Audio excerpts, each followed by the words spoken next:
لله نحمده ونستعينه ونستغفره ونؤمن به ونتوكل عليه ونعوذ بالله من شرور أنفسنا ومن سيئات أعمالنا من يهده الله فلا مضل له ومن يضلله فلا هادي له ونشهد أن لا إله إلا الله وحده لا شريك له ونشهد أن سيدنا محمدا عبده ورسوله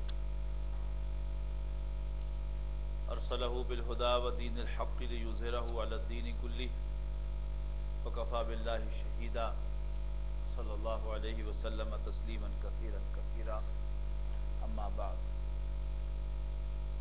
نبی اکرم صلی اللہ علیہ وسلم کی سیرت مطہرہ کا جو مطالعہ ہم کر رہے ہیں اس میں ہم ہجرت تک پہنچ گئے تھے۔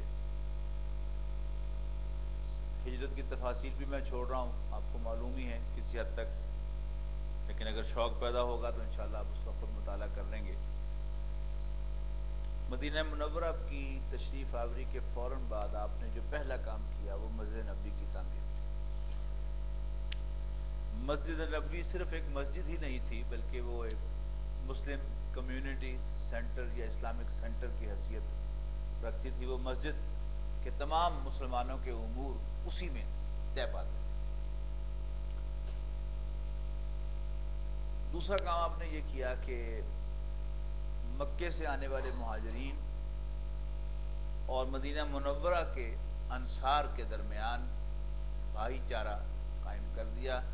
ایک مہاجر کو ایک انصاری کا بھائی بنا دیا، اور اس میں بڑے عجیب عجیب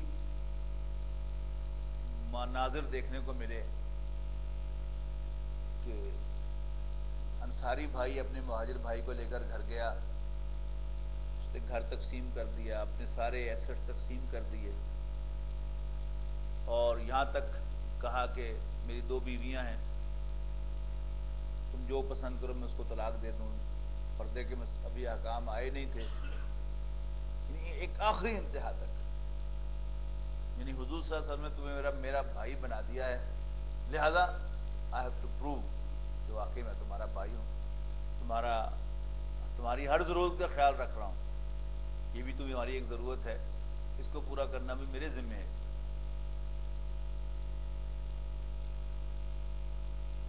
تیسرا کام آپ نے یہ کیا کہ مدینے کے اندر جو یہودی قبائل تھے ان کے ساتھ آپ نے معاہدہ کیا، یعنی آپ کو انوائٹ کرنے والے، آپ کو اڈاپٹ کرنے والے تھے اوس اور خزرج، اور آپ کے ساتھ آئے تھے مہاجرین، اور 3 قبیلے یہود کے آباد تھے۔ اور تاریخی اعتبار سے بھی یہ ثابت ہوتا ہے، قرآن مجید میں بھی اس کی طرف اشارے ملتے ہیں کہ یہ یہودی قبائل رسول اللہ صلی اللہ علیہ وسلم ہی کے استقبال کے لیے یہاں آ کر آباد ہوئے تھے۔ یہ سنس آف دا سوئل نہیں تھے، آباد کار تھے، اور انہوں نے اپنی کتابوں میں سے پڑھا تھا کہ آخری نبی کے ظہور کا وقت قریب ہے اور وہ کھجوروں کی سرزمین میں تشریف لانے والے ہیں۔ تو یہ یعنی بغیر غور کیے اس انڈرسٹینڈنگ کے ساتھ کہ سارے نبی بنی اسرائیلی میں سے آ رہے ہیں، ہم ہی میں سے کوئی آئے گا، تو یہ موو ہوئے تھے مدینہ منورہ، لیکن دے ہیڈ نو آئیڈیا کہ وہ آخری نبی جو ہے وہ بنی اسماعیل میں سے، حضرت اسماعیل کی اولاد میں سے آ جائیں گے، اور یہی چیز جو ہے ان کے لیے ایک بہت بڑی رکاوٹ اور مسئلہ بن گئی کہ نہ صرف یہ کہ انہوں نے حضور صلی اللہ علیہ وسلم کو ماننے سے انکار کیا بلکہ آپ کی مخالفت میں کمر بستہ ہو گئے۔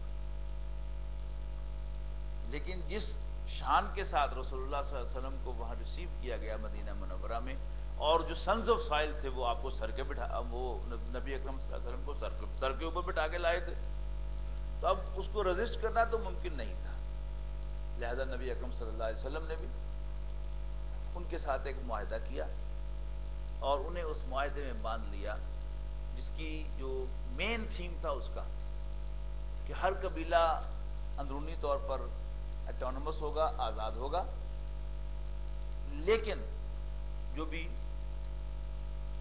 آپس کے معاملات ہیں وہ مل کر بیٹھ کے طے کریں گے، اور اگر کوئی جھگڑا ہوگا تو اس میں آخری فیصلہ حضرت محمد صلی اللہ علیہ وسلم کا ہوگا، اللہ کے رسول کا ہوگا۔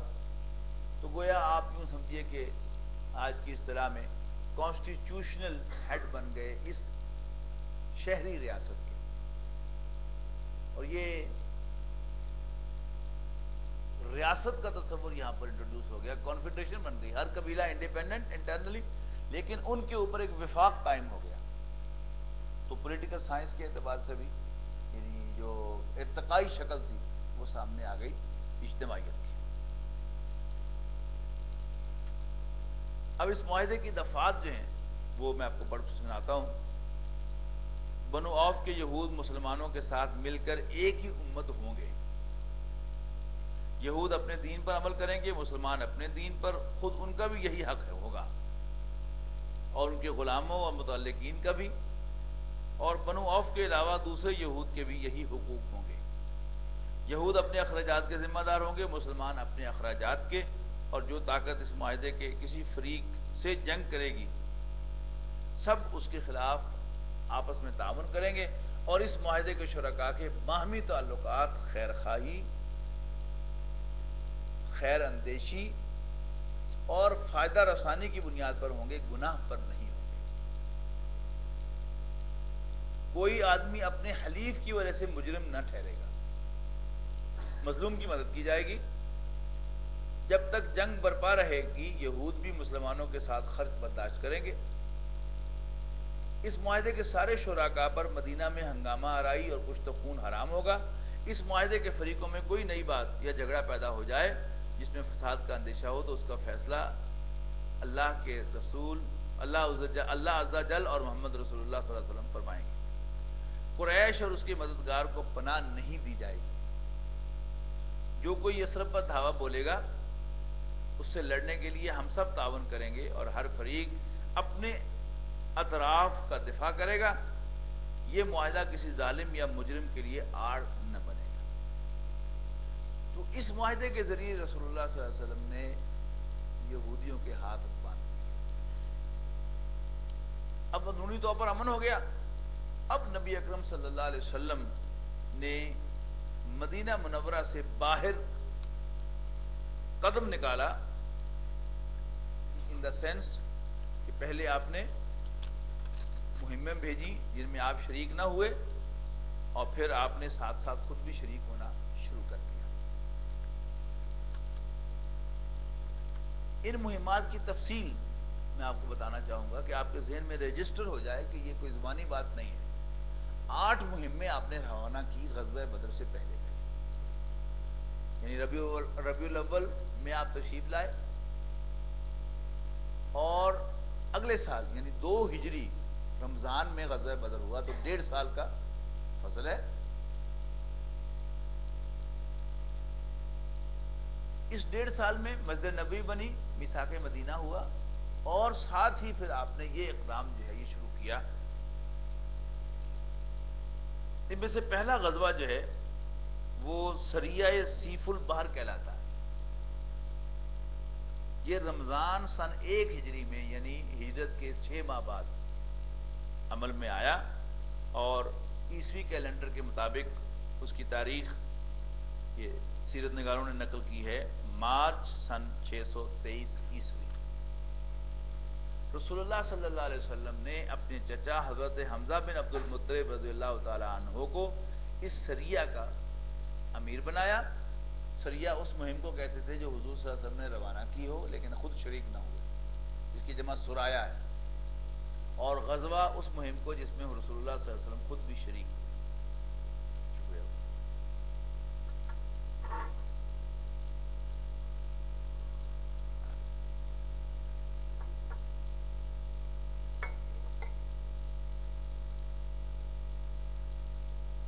اور 30 مہاجرین کو ان کے زیر کمان شام سے آنے والے ایک قریشی قافلے کا پتہ لگانے کے لیے روانہ. اس قافلے میں 300 آدمی تھے. ابو جہل بھی تھا. مسلمان عیس کے اطراف میں ساحل سمندر کے پاس پہنچے تو قافلے کا سامنا ہو گیا، اور فریقین جنگ کے لیے سفارا ہو گئے. لیکن قبیلہ جوہینہ کے سردار مجدی بن عمر نے جو فریقین کا حلیف تھا دوڑ دھوپ کر کے جنگ نہ ہونے دی. حضرت حمزہ کا یہ جھنڈا پہلا جھنڈا تھا جسے رسول اللہ صلی اللہ علیہ وسلم نے اپنے دستے مبارک سے باندھا تھا. اس کا رنگ سفید تھا اور اس کے علم بردار حضرت ابو مرثد کناز بن حسین غنوہ رضی اللہ تعالیٰ. نمبر 2، دوسری مہم سریہ رابغ. یہ شوال سن 1 ہجری میں یعنی اپریل سن 623 عیسوی میں ہوئی، یعنی پہلی رمضان میں تھی، اس کے 1 مہینے کے بعد دوسری میں. رسول اللہ صلی اللہ علیہ وسلم نے حضرت عبیدہ بن الحارث بن عبد المطلب کو مہاجرین کے 60 سواروں کا رسالہ دے کر، رسالہ مینز کیولری، ان گھڑ سواروں کے ساتھ بھیجا، روانہ فرمایا. راغب کی وادی میں ابو سفیان سے سامنا ہوا. نوٹ کر رہے ہیں، بڑے بڑے سرداروں سے سامنا ہوتا ہے. پہلے ابو جہل پہلے قافلے میں تھا جس سے آپ جس کے پیچھے آپ نے بھیجا، اور اس میں ابو سفیان سے سامنا ہوا اور اس کے ساتھ 200 آدمی تھے. فریقین نے ایک دوسرے پر تیر چلائے لیکن اس سے آگے جنگ نہ ہوئی.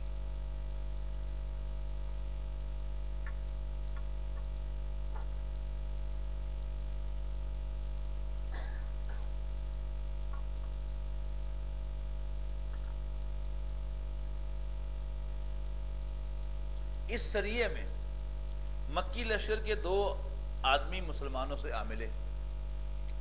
ایک حضرت مقداد بن عمر البحرانی اور دوسرے عتبہ بن غزوان المازنی رضی اللہ تعالیٰ عنہ. یہ دونوں مسلمان تھے اور کفار کے ساتھ نکلے ہی اس مقصد سے تھے کہ اس طرح وہ مسلمانوں سے جا ملیں گے. حضرت عبیدہ رضی اللہ تعالیٰ عنہ کا علم سفید تھا اور علم بردار حضرت مصطح بن اثاثہ بن مطلب بن عبد مناف تھے. تیسرا سریہ، اس کا نام ہے سریہ خرار. یہ ذی قعدہ سن 1 ہجری میں، پھر 1 مہینے کے بعد رمضان، شوال اور ذی قعدہ. رسول اللہ صلی اللہ علیہ وسلم نے اس سریہ کا امیر، یہ مئی سن 623 عیسوی ہے، رسول اللہ صلی اللہ علیہ وسلم نے اس سریہ کا امیر حضرت سعد بن ابی وقاص کو بنایا اور انہیں 20 آدمیوں کی کمان دے کر قریش کے ایک قافلہ کا پتہ لگانے کے لیے روانہ فرمایا اور یہ تاکید فرمائی کہ خرار سے آگے نہ بڑھیں. یہ لوگ پیدل روانہ ہوئے، رات کو سفر کرتے اور دن میں چھپے رہتے تھے. 5ویں روز صبح خرار پہنچے تو معلوم ہوا کہ قافلہ 1 دن پہلے جا چکا ہے. اس سریے کا علم سفید تھا اور علم بردار حضرت مقداد بن عمر رضی اللہ تعالیٰ عنہ. غزوہ ابوا یا ودان، یہ سفر سن 2 ہجری اگست سن 623 عیسوی میں روانہ کیا گیا.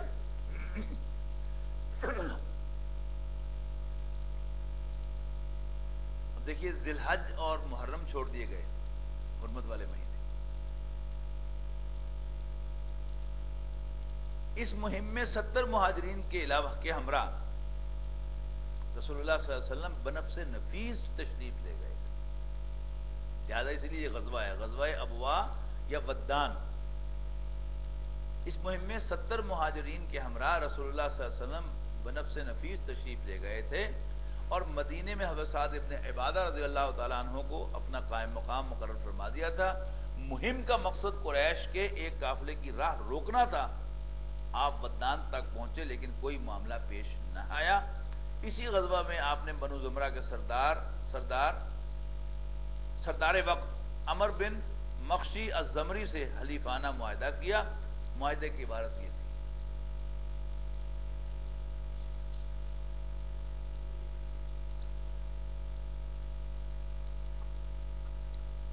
یہ بنو زمرہ کے لیے محمد رسول اللہ کی تحریر ہے.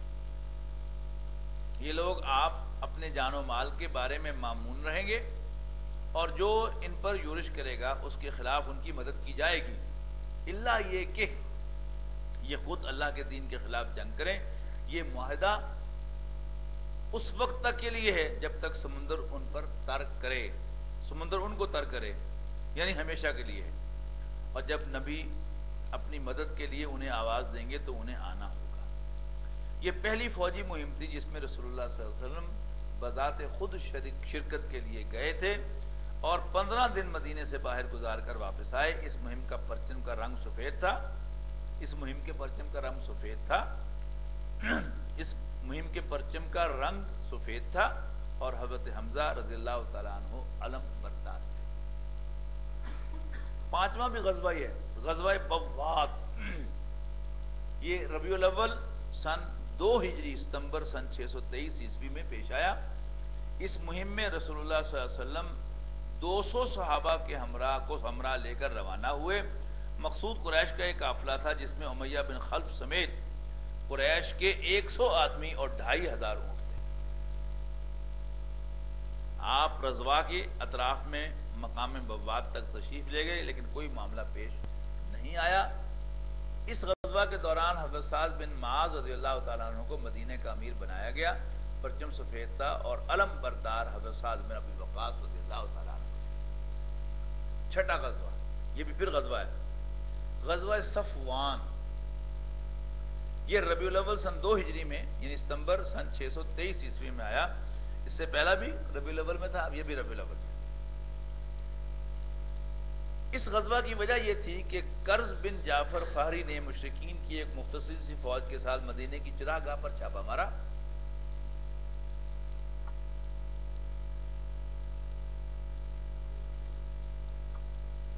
اور کچھ مویشی لوٹ لیے۔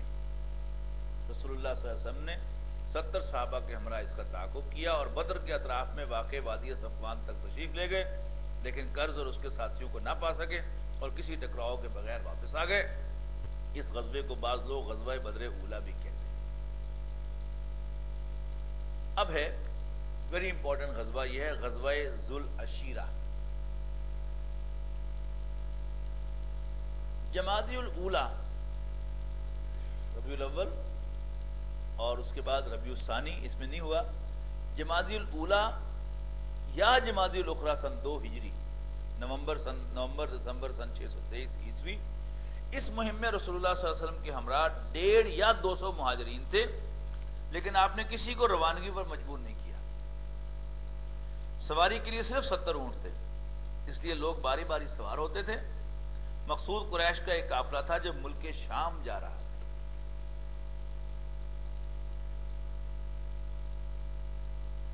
اور معلوم ہوا تھا کہ یہ مکے سے چل چکا ہے۔ اس قافلے میں قریش کا خاصا مال تھا، اور اس کی ایک اور بھی خاص بات تھی اس قافلے کی کہ یہ رسول اللہ صلی اللہ علیہ وسلم کے خلاف لڑنے کے لیے فنڈ اکٹھا کرنے کی ایک مہم جوئی کا بھی حصہ تھا۔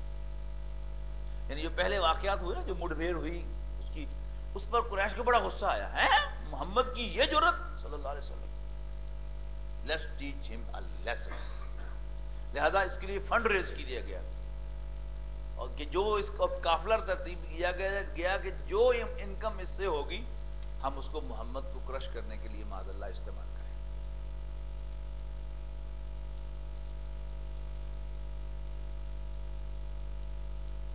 معلوم ہوا تھا کہ یہ مکے سے چل چکا ہے۔ اس قافلے میں قریش کا خاصا مال تھا۔ آپ اس کی طلب میں ذو العشیرہ تک پہنچے، لیکن آپ کے پہنچنے سے کئی دن پہلے ہی قافلہ جا چکا تھا۔ یہ وہی قافلہ ہے جسے شام سے واپسی پر نبی اکرم صلی اللہ علیہ وسلم نے گرفتار کرنا چاہا تو یہ قافلہ تو بچ نکلا، لیکن جنگ بدر پیش آ گئی۔ اس کو ذہن میں رکھیے گا، جنگ بدر میں پہنچیں گے تو پھر ہم اس کو دوبارہ لیں گے۔ اس کے بعد پھر 8واں ہے سریہ نخلہ۔ یہ رجب سن 2 ہجری میں جنوری 624 عیسوی میں پیش آیا۔ اس مہم پر رسول اللہ صلی اللہ علیہ وسلم نے حضرت عبداللہ بن جاش رضی اللہ تعالیٰ عنہ کی سرکردگی میں 12 مہاجرین کا ایک دستہ روانہ فرمایا۔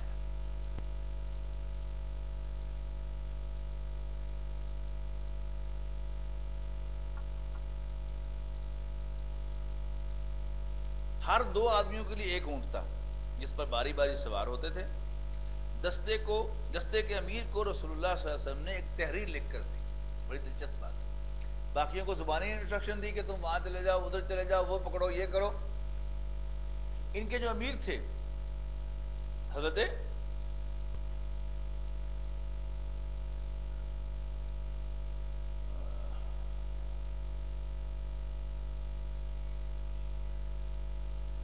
کون تھے حضرت عبداللہ بن جحش رضی اللہ تعالیٰ عنہ انہیں ایک بند لیٹر دیا آپ نے اور فرمایا کہ 2 دن کی مسافت اس سمت میں چلے جاؤ، جب 2 دن کا فاصلہ طے کر لو تو اس خط کو کھولنا، ٹاپ سیکریسی، امیر کو بھی نہیں بتایا کدھر جانا۔ 2 دن کے بعد انہوں نے کھولا، اس میں تحریر تھا کہ جب تم میری تحریر دیکھو تو آگے بڑھتے جاؤ یہاں تک کہ مکہ اور طائف کے درمیان نخلا مل جا کرو۔ نہ کار ہے نہ ٹرک ہے، اونٹوں پر ہی جانا ہے، اور وہ بھی ہاف نمبر میں ہے، آدھے آدھے، اور کہاں مدینہ کہاں مکہ، فاصلے کا اندازہ آپ کو ہے نا 250 میل، یعنی مکہ اور طائف کے درمیان نخلا ایک وادی ہے، اس پہ جا کے قیام کرو، اور وہاں قریش کے قافلے کی گھات میں لگ جاؤ اور ہمارے لیے اس کی خبروں کا پتہ لگاؤ۔ انہوں نے سموتات کہا اور اپنے رفقا کو اس کی اطلاع دیتے ہوئے فرمایا کہ میں کسی پر جبر نہیں کرتا، میں امیر ہوں، تم پر میری اطاعت واجب ہے، کیونکہ مہم بہت مشکل ہے، لہذا حضور نے تو مجھے اپوائنٹ کیا ہے، میں تو جاؤں گا، تم میں سے کسی کو مجبور نہیں کرتا۔ یہ بڑا یعنی ایک زبردست انداز ہے کسی کو قائل کرنے کا کام کے لیے۔ آپ امیر ہیں، آپ فورس کریں گے کسی کو تو ریزسٹنس ہوگا، آپ کہیں گے بھائی میں تو یہ کام کرنا ہے، تمہاری مرضی ہے، تم میرے ساتھ کرو یا نہ کرو، میں تو یہ کام کر رہا ہوں۔ فرض کیجئے کہ آپ کسی شخص کو ذمہ داری کی گئی ہے کہ یہ سارا ہال جو ہے اس کو صاف کر کے اور تیار کرنا ہے، ٹائم بہت تھوڑا ہے، اب وہ کہتا ہے کہ بھائی مشکل کام ہے، میں تو کرنا ہی کرنا ہے، میں تمہیں مجبور نہیں کرتا، اور خود کرنا شروع کر دے، تو کیا ہوگا؟ سارے جو ہے وہ سے جھاڑو پکڑیں گے، کوئی کہے نہیں امیر صاحب نہیں، آپ نہیں کریں گے، ہم کریں گے، اور وہ وہاں کرسی ڈال کے بیٹھ جائے اور کہے کہ بھائی ادھر آؤ، اے کرو وہ کرو، کہنے یہاں پہ کر لو۔ یعنی نفسیات جو ہے، انسانی نفسیات، یعنی حضور صلی اللہ علیہ وسلم تو نفسیات کے بہرحال ماہر تھے ہی تھے، اللہ کے نبی تھے، بہت ذہین انسان تھے، لیکن آپ کے ساتھی بھی بہرحال کچھ کم نہیں تھے۔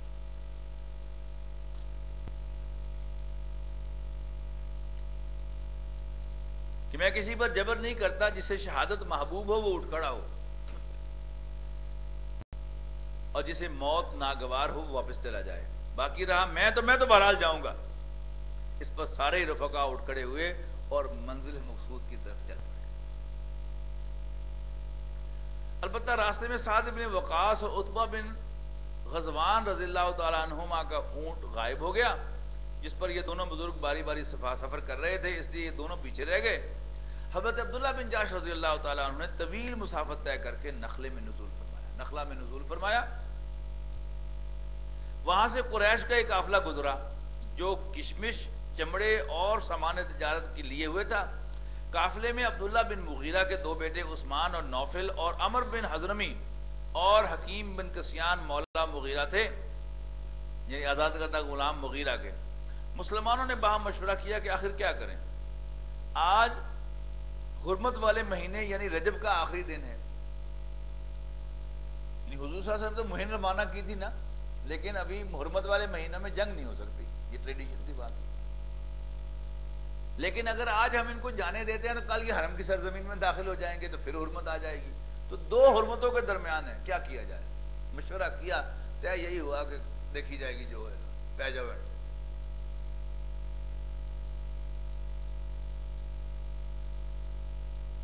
تو انہوں نے کہا کہ اگر ہم لڑائی کرتے ہیں تو اس حرمت والے مہینے کی بے حرمتی ہوتی ہے، رات بھر رک جاتے ہیں تو یہ لوگ حدود حرم میں داخل ہو جائیں گے۔ اس کے بعد سب کی رائے یہی ٹھہری کہ حملہ کر دینا چاہیے، چنانچہ ایک شخص عمر بن حضرمی کو تیر مارا اور اس کا کام تمام کر دیا۔ باقی لوگوں نے عثمان اور حکیم کو گرفتار کر لیا، البتہ نوفل بھاگ گیا۔ اس کے بعد یہ لوگ دونوں قیدیوں اور سامان قافلہ کو مال غنیمت کے طور پہ لے کے مدینہ پہنچے، اور اب اس پہ اختلاف ہے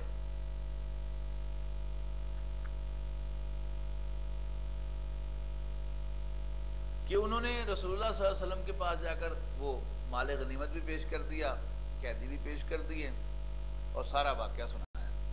اس پہ اختلاف ہے، ایک اختلاف یہ ہے کہ حضور صلی اللہ علیہ وسلم نے انہیں کہا کہ میں نے تمہیں لڑنے کے لیے کب کہا تھا، میں تو صرف بھیجا تھا کہ وہاں پر کرو، وہاں پر نقل و حرکت دیکھو اور مجھے رپورٹ کرو، یہ تم نے کیا کیا؟ اور آپ نے مال غنیمت بھی نہیں لیا اور سرزنش بھی فرمائی۔ دوسرا یہ ہے کہ آپ نے یہ تو کہا کہ یہ تو میں نے کرنے کو نہیں کہا تھا، لیکن آپ نے مال غنیمت بھی قبول کر لیا اور انہیں کوئی سزا بھی نہیں دی۔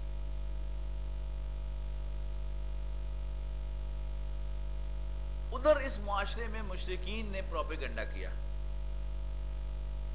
انہیں موقع مل گیا کہ واہ جی واہ بڑے دیندار بنے پھر دے، حرمت والے مہینے کا خیال ہی کوئی نہیں۔ تو پوچھو نا اسے اپنے نبی سے صلی اللہ علیہ وسلم کہ حرمت والے مہینوں کی حرمت بھی کوئی چیز ہے کہ نہیں ہے؟ اب قرآن مجید اس پر رسپونڈ کرتا ہے، بڑی زبردست آیت ہے، مجھے بڑی پسند ہے۔ یعنی سیکولر ورلڈ نے آج دنیا میں کچھ ویلیوز جو ہے انڈیولی پروموٹ کر دی ہیں، ان پرپورشنیٹ، جن میں سے ایک ویلیو کیا ہے؟ عدل۔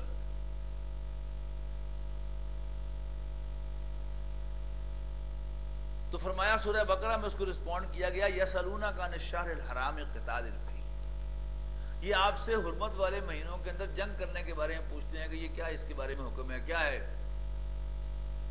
قل فیہما قل قتال فیہ کبیر، انہیں بتا دو کہ ان مہینوں میں لڑنا بری بات ہے، گناہ ہے، لیکن وصد عن سبیل اللہ وکفر بہ والمسجد الحرام واخراج اہلہ منہ اکبر عند اللہ، لیکن اللہ کے راستے سے روکنا، اللہ کا انکار کرنا، مسجد حرام کی حرمت کو پامال کرنا اور مسجد حرام کے گرد و نواح کے رہنے والے لوگوں کو مسجد حرام کے حرمت والے شہر سے نکالنا اکبر عند اللہ، اللہ کے نزدیک زیادہ بڑے گناہ ہیں۔ یعنی صاف نظر آ رہا ہے کہ اللہ تعالیٰ مسلمانوں کی سائڈ لے رہا ہے، یعنی بجائے اس کے کہ مسلمانوں کو ڈانٹا جاتا ہے تم نے یہ کیا حرکت کی ہے، یہ نہیں کیا، بلکہ مسلمانوں کی سائڈ لی ہے۔ والفتنۃ اکبر من القتل، اور جو تم فتنہ پھیلا رہے ہو، اور یہ بھی یہ ماڈرن ٹیکنیک جو ہے مسلم اس کی سیکولر ورلڈ کی، وہ کیا ہے کہ مسلمان لوگوں کو زندہ رہنے دو لیکن خون بے شک سارا چوس لو۔ یہ سود کے ذریعے سے کیا کیا یہودیوں نے کہ انسانوں کا خون چوس لیا، لیکن کولڈ بلڈڈ مرڈر کو ہمیشہ جرم کا، یہاں کیا گیا والفتنۃ اشد من القتل، اور فتنہ و فساد، اللہ کی بغاوت، یہ قتل سے زیادہ بڑا جرم ہے۔ تم وہ کرتے رہتے ہو تو اس کا تمہیں خیال نہیں آتا؟ اس وقت کو نہیں پوچھا کہ یہ جائز ہے کہ ناجائز ہے؟ صاف نظر آتا ہے کہ اللہ تعالیٰ نے مسلمانوں کی سائڈ لی ہے۔ اب یہ واقعات دو پیش، آخری جو دو مہمیں ہیں یہ ذہن میں رکھیے گا، پھر انشاءاللہ اگلی نشست میں ان پر گفتگو ہوگی کہ ان کا نتیجہ کیا نکلا۔ اس پہ آج اتفاق کرتے ہیں۔ آخر دعوانا